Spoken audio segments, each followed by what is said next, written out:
Okay, so I've moved indoors to work on the Royce because it's a bit cold up in the man cave. But so you can see here, okay, so you can see here on the schematic, the plus 13.8 volts comes in, goes past D33, and then goes up to the AC DC switch. It then goes to the power switch through coil T11 or L10, and then it comes down to the voltage regulator, the 78L06. Now I'm going to measure the 3 pins here. Pin 3 is input, pin 1 output, and 2 is the common. Now previously I had 12.8 volts on pin 3 and 6.09 coming out on pin 1, so 12 in, 6 out. It's a 78L06, so it is a 6 volt regulator. Let's have a look and see what we've got now. Oh, for those of you with one of these, the 6 volt regulator is IC10. It looks like a 3-leg transistor, and it's right in the very centre of the PCB. I'll show you where that is now.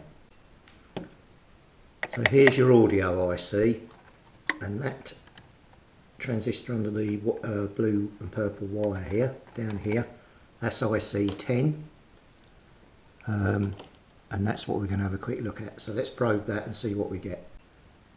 Here's a pin out of IC10 for you, so you know which pin is the output, the common, i.e. the earth, and the input. Okay, so I'm going to let you watch the meter. So we're now doing pin 3, which is the input, so we should have 12 volts on here according to this. See, we've got 9 and it's slowly going down, so we haven't got full supply getting there. The common does seem to have some sort of voltage on it, and then the output, we're getting the 6 volts output, but we haven't, and a steady output, but the supply is dropping, so we've got a problem on the 12 volt supply going in there. I would say something is shorted to ground and slowly shorting out the supply. So we know we've got that there, and if I measure across the terminals on the power pack, one are they?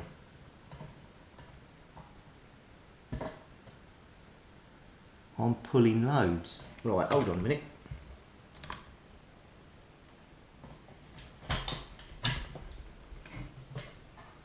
Turn that off.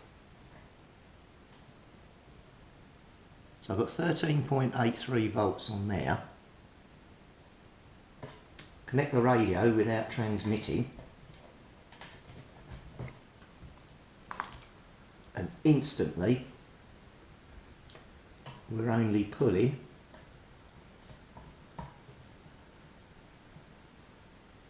and the power's dropping off.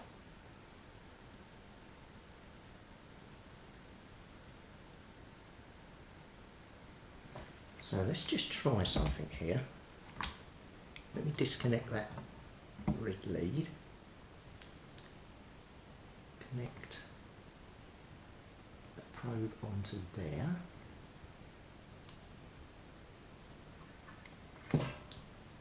Right, what I've done now is I've connected the other side of the power lead in the radio, and then, yeah, 13.82 volts. So it's only when I turn on the radio do we start losing the power, so that's happening inside the radio. So between the entrance of the 13.8 volts and the regulator, something is short. Okay, now there's another voltage regulator, Q18, which is connected, which should also have power on it. That's not in there.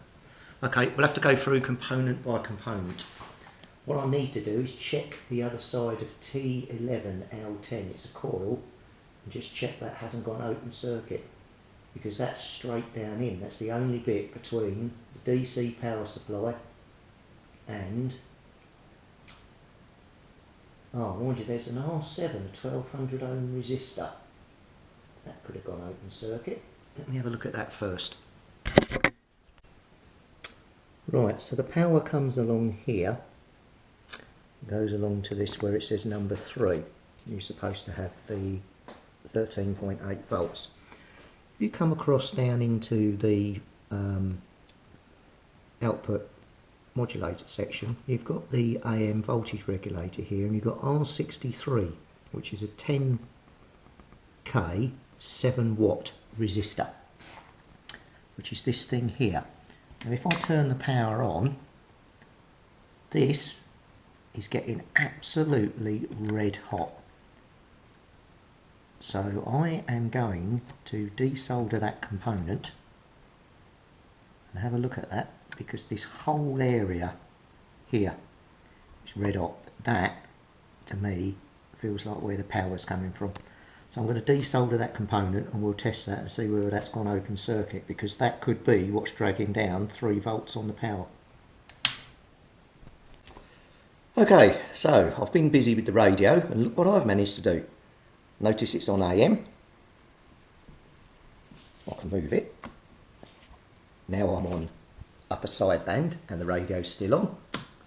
And now I'm on lower sideband and the radio's still on. Still got the problem with that, but if you go back to AM,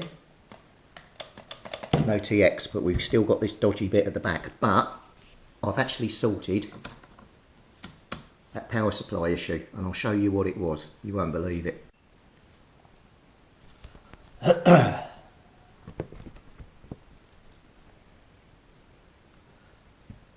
Right, these here are the legs of the one of the RF output transistors.